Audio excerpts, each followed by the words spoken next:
right, so we just wrapped up the Open last week, and we're going to be moving into quarterfinals starting this next week for our individuals. And I kind of wanted to just kick it off and kind of congratulate our quarterfinalists. I'm just going to go through and quickly list them. I think we certainly have the most quarterfinalists in the state, and I was looking through everything today as the scores kind of wrapped up, and we are on the edge of having probably like 8 more.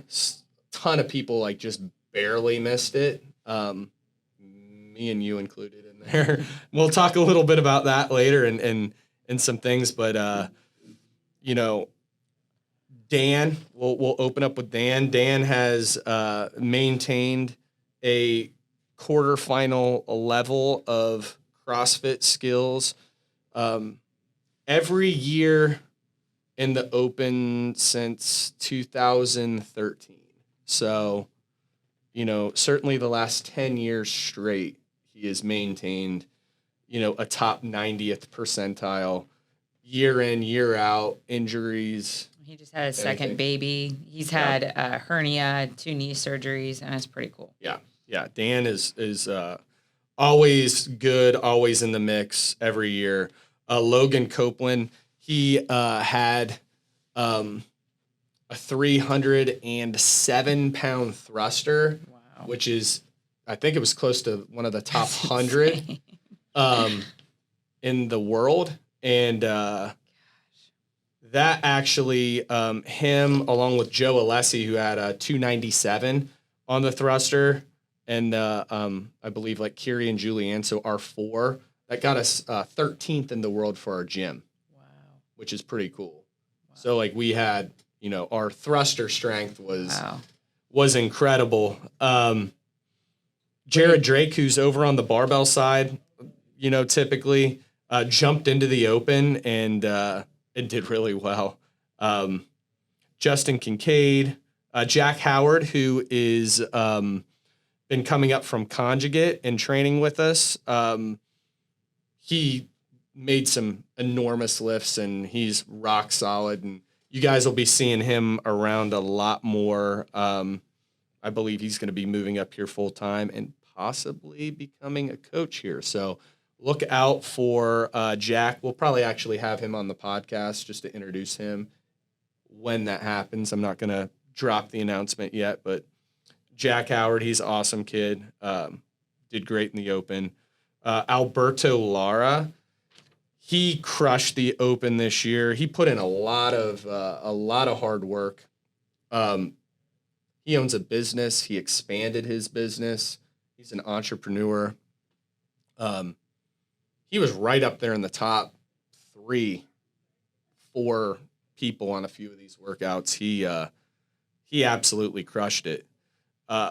Brad, our coach Brad, he was actually beating himself up with his Open performance. He's such a he just holds himself to such a high standard, and it's really his first year doing this, and he's got a shot at making our team through quarterfinals. He did amazing. He crushed all the workouts. For him, it's just putting some time in and getting years. He had a huge year. Joe Alessi, I always look at this guy as one of the most talented guys we have in the gym, and he's got a ton going on with school. Doesn't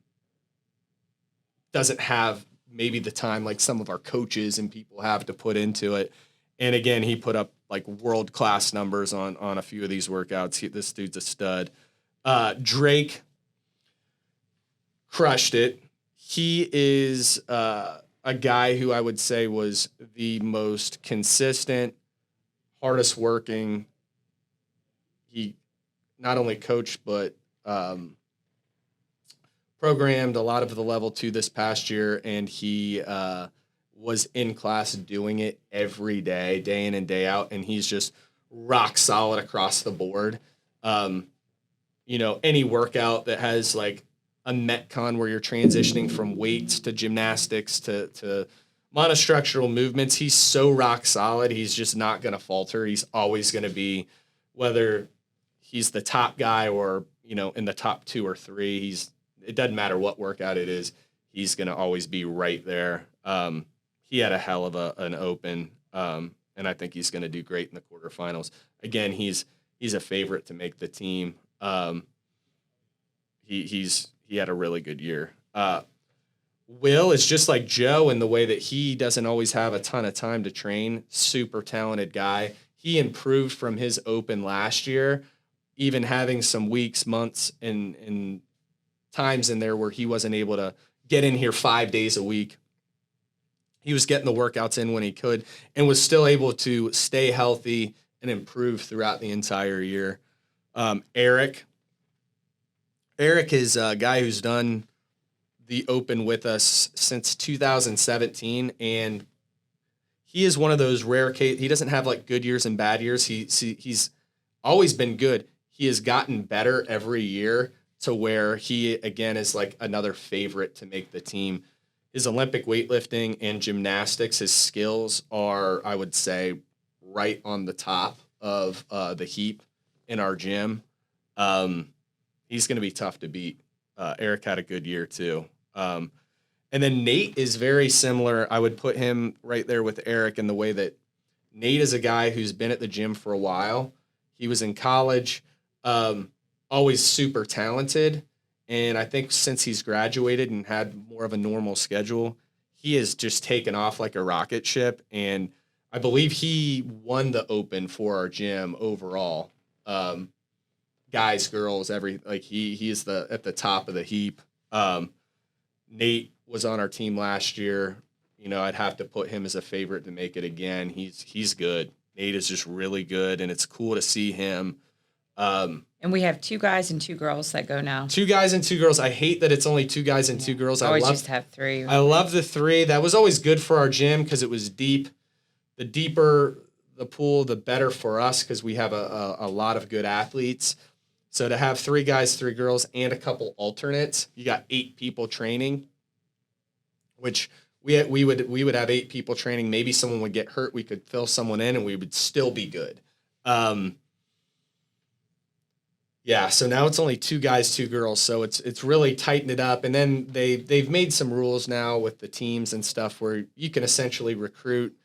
People don't have to all be training at a gym. The rules change every year, which I don't love. Maybe from a selfish aspect, from it doesn't bode well for our gym when you're not. I like to do everything homegrown and do it here. I don't like to recruit athletes, try and ask people to come over just for workouts and to make a team. And it seems like it defeats the whole purpose. It does, 100%. And it's not really authentic. I would argue with CrossFit 100% of the way that the old style of affiliate teams was a lot more fun. It was better for the gyms. It got gyms excited. Back when we had the old regionals, we were taking, they had 30 teams at the local regional here in Columbus, and 4 of the teams were from Columbus. That was so much fun, and it was fun for not just gyms, but also athletes because they saw a live competition that was something that wasn't just a complete, pie in the sky, like. It's a lot of fun to go cheer them on. You just felt really connected to them where, the games are cool, but you're just so far removed. It's like you're going to a sporting event. That's really what it is now. Regionals then was similar to being in making possibly a team quarterfinal now. That's the level it was at, which is an achievable thing for people who are training consistently, and they can look at that as something to shoot for, rather than just dream about, I would dream about being LeBron James or something. Not that there's people who can get there, but it was much wider. You're going to go out there and actually perform in front of a crowd. You get to, be on the training floor next to Rich Froning and all of that. I digress. I'm going to get back onto this. I could go on a rant. Our females, we have Rosalie Dillon. She trains at night in the level 2. This is a doctor. This is not like an easy thing to do, and just super impressive that she can maintain that level of fitness and with everything that she has going on. Megan Lewis had another big year. She did great. She has a knee injury that she's looking at getting surgery on down the line, and was able to just crush these open workouts and still work around it and trained around it on her own. Couldn't do a lot of the class workouts and things, working out and doing individual design with Dan to work around her knee injury, and was able to absolutely destroy the open. It's pretty cool. Callie Sherrill, her first year really doing the open. She's really developing as an athlete. Super cool to watch that. She did great this year. Maddie Betts has kind of built off of where she did last year.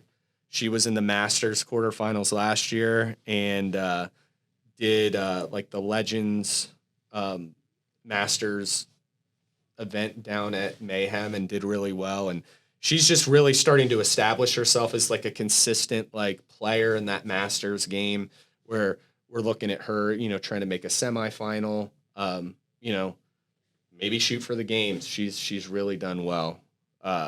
Megan Ward, glad I always have to talk her, and I'm not giving myself credit. I always try to talk her into doing the open. She holds herself to such a high standard, and she's, on a lot of these workouts, she's right there with like podiumed games athletes, in some of these open workouts. So I'm glad she did it. If she just goes out there and executes, she's right in the mix as well. Whitney freaking crushed it this year. She has really developed as an athlete. She's doing muscle ups and workouts, and just from where she was 4 or 5 years ago to now, it's night and day. Erica Motter crushed the open.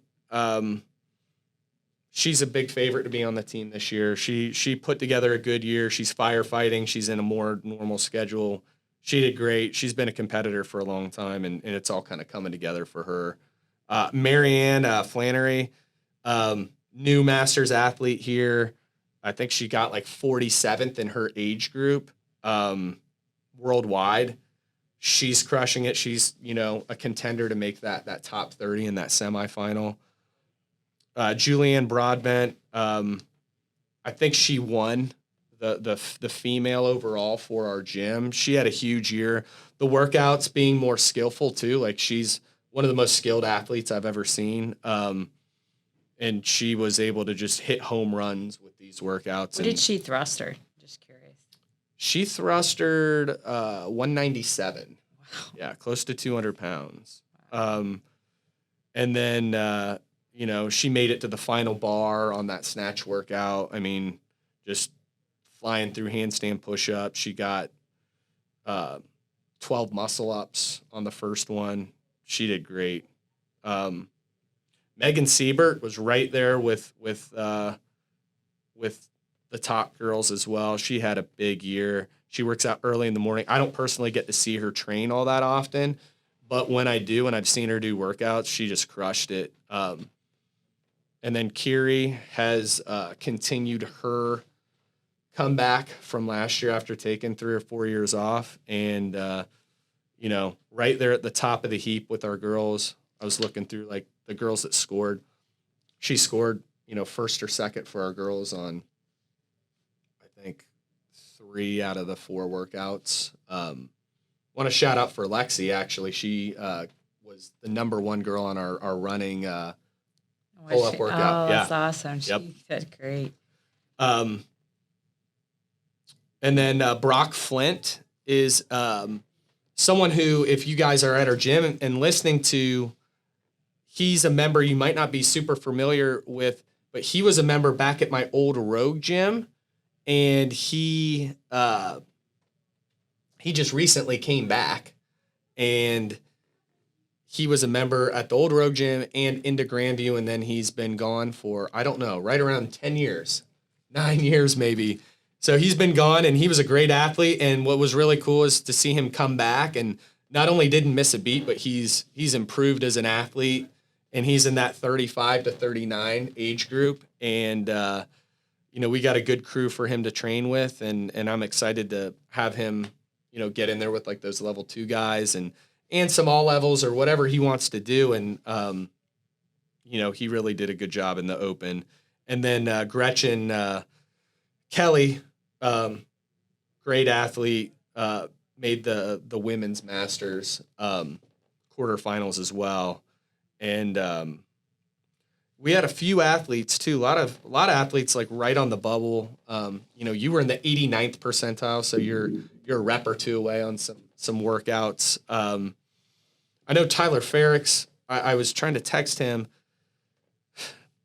I'm kind of kicking myself in the ass. I saw that it's showing up that he got a 195 on his thruster in 22 point, what is it? It's like 22. Yeah. It was the thruster after the pull-up one, and I witnessed him do 225 on that. I mean, because he went right before me. He hit 225. Shoot. Yeah. So his score got entered in wrong, and I'm trying to look through everyone's, but I'll get hit with 100 scores to validate, and I'm kind of running through them, and I usually try and catch those. Yeah. So I just text him. I feel bad I didn't catch that and text him like, hey, you entered your score in wrong. But that would have punched him through for like his 10th year in a row at that level too. Yeah. So yeah, big props to the quarterfinalists. We'll be moving on to the quarterfinals, team quarterfinals, shortly after that, and then the Masters one later this month. Drake's going to be running that, so I kind of passed the baton off to him.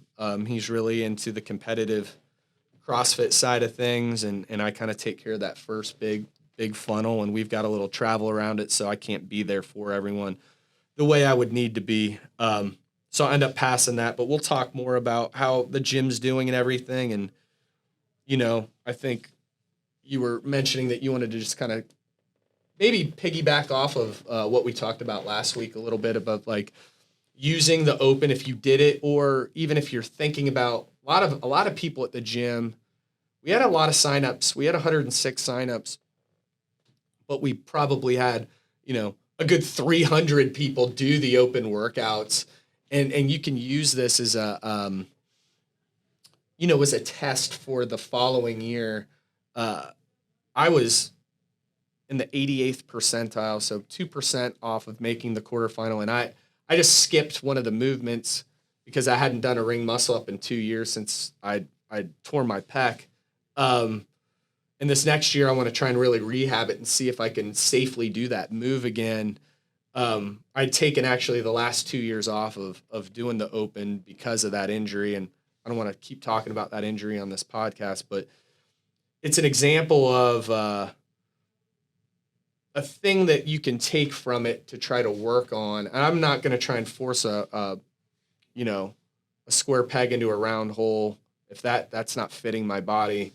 I'll do what I can like I did this past year, do the best I can, and let the chips fall where they may.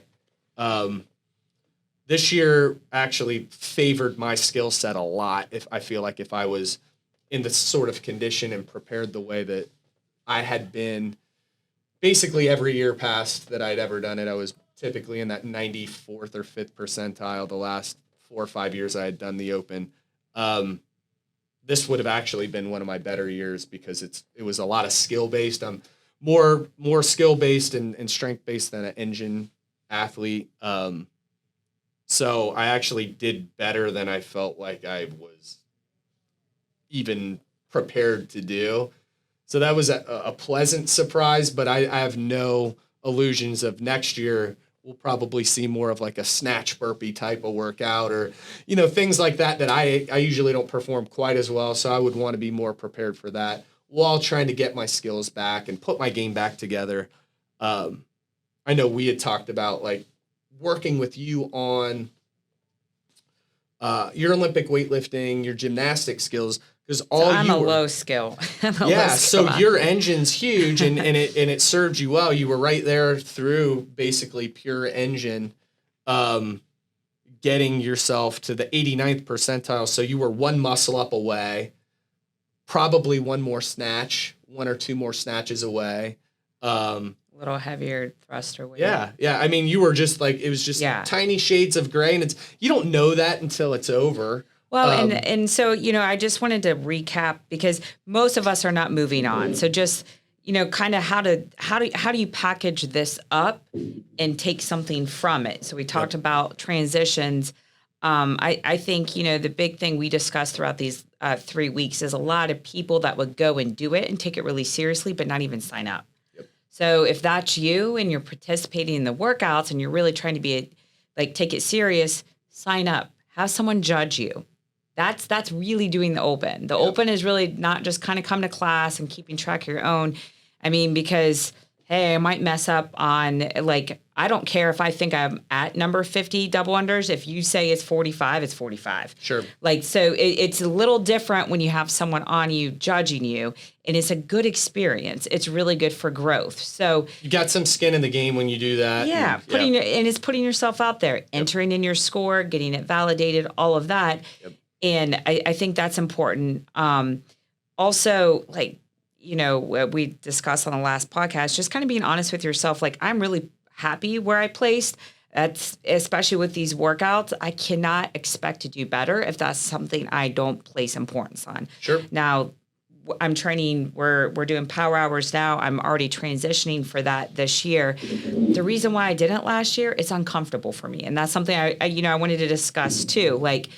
Hey, when you're transitioning into the work that you need to do, whatever it is, whatever you're not good at, it's going to be uncomfortable. Yep. So how really sticking through those first few weeks to a month where your body's feeling I'm feeling super sore, super swollen. This so far this week with the power hours, Dan's kind of taking us through his own sort of power hour variation on Tuesday for lower body. I couldn't walk all week, and then I'm really sore, and I'm, I might need to take a break from the scale. I'm weighing a little heavier, which is I shouldn't matter, but it does. It pisses me off. And I have to be able to be okay with that and just be listen, you need to fuel your body. You need to let yourself get stronger. If the scale is going to go where it needs to go, you need to be okay with that.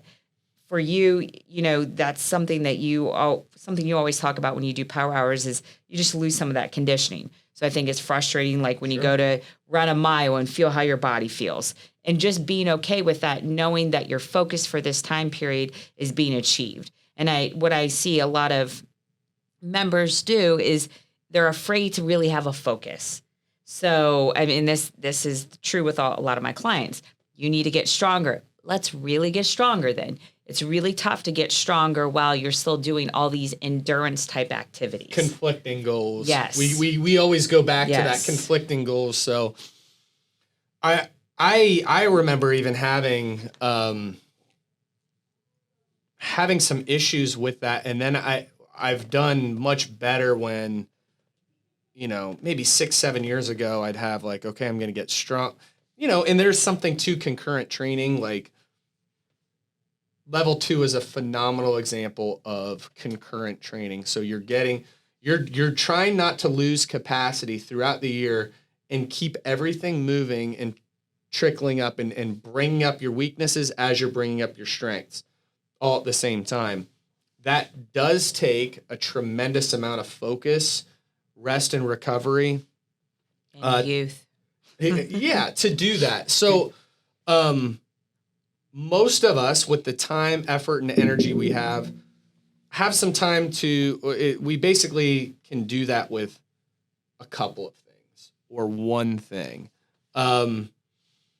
So I've seen, we'll use some of these masters, ladies, as examples. Carrie's a great example. She will really get her CrossFit rolling a couple months out, starting in December. And then she's, once she's done with her competitive season, she'll strength train a lot, keep her body strong and healthy, and then start to ramp it up. And she's done a phenomenal job of that the last 2 years. And you can see now there's like a pattern to it, and it's paying off. I felt my best in the last, I would say, like post being young and being in regionals and doing all of that. I think I took a year or two off of the open, did a lot of the power hour, jiu-jitsu, different things like that. And then when I came back into CrossFit, I had basically done a year of strength work. Came into it, everything was bulletproofed up. I had a lot of,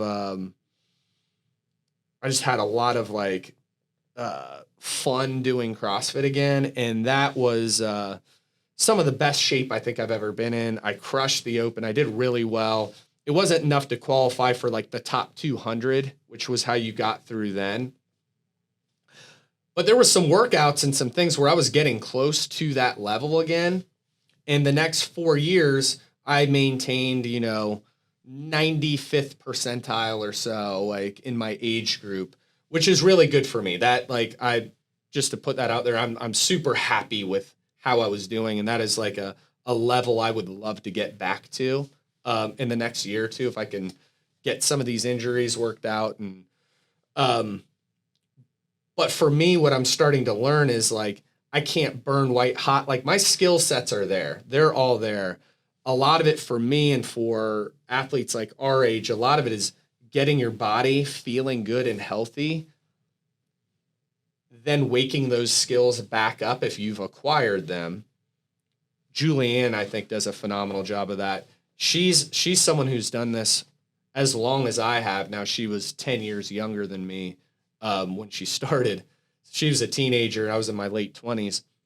But she has a little ebb and flow to her year as well, from what I've witnessed, where, she doesn't burn white hot all, summer through fall, and because her skills are there. She gets it going really strong. You can have the confidence to not be obsessive. I think Yes. that's a lot of what I There we see go. with Yep. with these athletes, Kiri, Julianne. And if you don't have that confidence, injury is like right around the corner. And the athletes that we've seen and we've been around for years that have been super obsessive, they're injured, they're hurt, they've quit. Yep. And I think it's really important to recognize that it's a confidence to not be obsessive. Yep. Because when you're obsessive, it's always like a fear driving you, like, what haven't I done? What haven't I done? And of course, if you want to be on that level, you're going to have to maintain a high volume until you get those skill sets. But, this is this is a good spot to talk about. Like, you're probably an easier case to work with than me, because I need to build up strength. I need to build up skills that I've actually never developed to some degree if I want to improve. And that's my goal this year. But I have to find a way to do that without burning myself out. And I don't, like, mentally, I'm not real good at grinding through shit I'm not good at.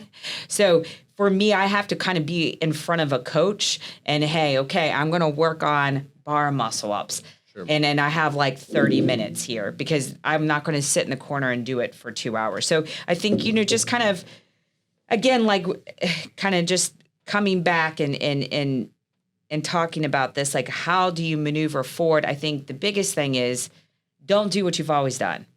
If you want to make progress, don't do what you've always done. Change it. If you're doing CrossFit 6 days a week, that's great. You might get a little stronger if you need to get stronger. But if your main focus, you need to get stronger, don't only do CrossFit. Take a little break. Do some power hours. Take a time period. It might be 2 or 3 months now. It might be 2 or 3 months in the fall. But you need to have those concentrated periods of time that will pay off in dividends. And it might be scary and it might feel weird and you're going to feel your body change a little, but it will pay off in dividends if you can focus on that. And the same with skills, like just touching on it a little bit now that's a little bit trickier. Like, that's kind of something you need to do like a little every week. So we have two things that actually can be no-brainers for a lot of us to do. We have an Olympic weightlifting class Thursday, and a skills class on Sunday. If you attend those regularly and just go, those are things that will certainly pop up in the open. If you put some time, effort, and energy and do those regularly, you will get better. I think that would actually be fun for us to do next year, leading into the open is come to do Drake's skills class on Sunday, which we didn't do this past year, but he does really cool stuff with like getting people ready for handstand walks, handstand push-ups, muscle-ups, bar muscle-ups, rope climbs, all those tricky skills that, you know, come up in class where people will be like, I'm not going to that class because it's there. That's what we're going to work on, and we're going to slow it down. It's not in the context of a Metcon. You don't have to scale things. Everything is any level from level 2, which there's a lot of level 2 people who could actually get a lot out of that because you get to slow everything down for an hour. It's not like, hey, we're doing ring muscle ups in the skill set. Like, do it, or I guess you're using a band or doing something like that. Like, go there, slow it down, work on those skills week in and week out. I can attribute, I don't have a huge engine. I don't have a ton of capacity naturally. The way I got good at CrossFit and was able to compete early on was I got my skills down and dialed in. I could walk on my hands. I could do a lot of handstand push-ups, lots of ring muscle-ups, chest to bars. All of those things were rock solid skills for me. So when they would pop up in the open or in competitions, they were no-brainers. It wasn't like, oh no, they have this in there. I was able to execute those skills, and I just worked on those diligently all year round, and they would pop up, and I wasn't like, oh no. It was just something I was touching 3 times a week on my own. I actually had like a list of them. I would, do 10, it's like 10 pull-ups, 10 dips, 10 muscle-ups, 5 rope climbs, 10 pistols. Like, it was this whole list of things I did, and I did it every day before my workout. It was just greasing the groove. Like your warm-up? Every day. Like, not every day. So I did that, and then the other one was... your alternated days. I alternated days, and then if anyone's interested in it, shoot me a line. I can send you what I did. And we developed our whole team on these. It was a couple things from Doug Chapman. And then the other day, so I did all of those skills, all the dips, pull-ups, and all that. And again, it was just like one set of each thing. Handstand push-ups were in there, pistols. And then the other day, I did, it was just 3 rounds. It was a 40-foot handstand walk, a 20-second L-sit, and then 3 skin the cats. And it was 3 rounds of that. But I alternated those every day, probably for close to a year. And then we would do those moves sometimes in workouts and stuff like that. But having done that every day, like some sort of gymnastic skill set every day, that stuff was automatic for me. Like, it'd be the 10 muscle ups. We would alternate from strict and kipping ones. But it was just like, I'd just jump up, dust off 10 muscle ups, like move on to the next thing. It just became so repetitive that it was easy. Most of us aren't going to start there. But it just shows, like, at the time, it didn't even feel like I was doing anything hard. But looking back on it now, like, I couldn't, like, where I'm at, like, with my game, like, that would be impossible. I would hurt myself if I attempted to do it. But looking back, I was like, man, that was a lot of work. So it just takes very consistent hard work. You got to start low and then build up to it. But yeah, it's working those skills. And I really think, again, we're talking about a lot of the same stuff from last week, but finding some skills, finding something like the open, especially if you like to CrossFit, to like use that as a gauge for those skills is super beneficial. And I understand, like, from like a deep personal aspect, like it doesn't feel good to maybe throw yourself out there and not win or be at the top of the heap. I did that this year, and it's like I was saying last week. Um, you know, I knew going into it, and I think I even talked about it on the podcast. Like, I knew going into it, this is going to be my worst year, and it was the worst year I ever like did all the workouts and completed it. And it wasn't that bad. It wasn't that bad. I didn't qualify for anything. It stings a little bit, but it wasn't that bad, and it's great because it gives me a little fire. Like, I didn't do the open the last 2 years, so I can just like speculate as to how I would have done, like if I was healthy. Whatever. Now it gives me a little fire under my ass, and now I really want to work on getting the shoulder put back together and trying to work at getting that move down again and going for it, you know. And it just lights a fire under my ass, and I want to train. You know, I want to get back after. I want to do the things that I need to do from a nutrition standpoint, from a rest standpoint, just to get to that level. I don't even have any interest in competing in quarterfinals. I just want to feel like I'm getting better, I'm improving, and I'm still me. You know, that's my goal. Like, I'm still me, and I can still do this. I don't want to beat anybody. I don't want to, I'm not competing with the guys and the girls in the gym. I want everyone to make this list. I don't want to be at the top of it. I just want to feel like I'm me. And that's my goal for it. And I think it's achievable. And I think I'm going to do it. And I think you're going to do it next year too. Yeah. We just got to do it. Yeah. You know? I'd like to just, I mean, I've never been a great athlete or very skilled. So for me, a lot of it is just like a personal growth to work on that.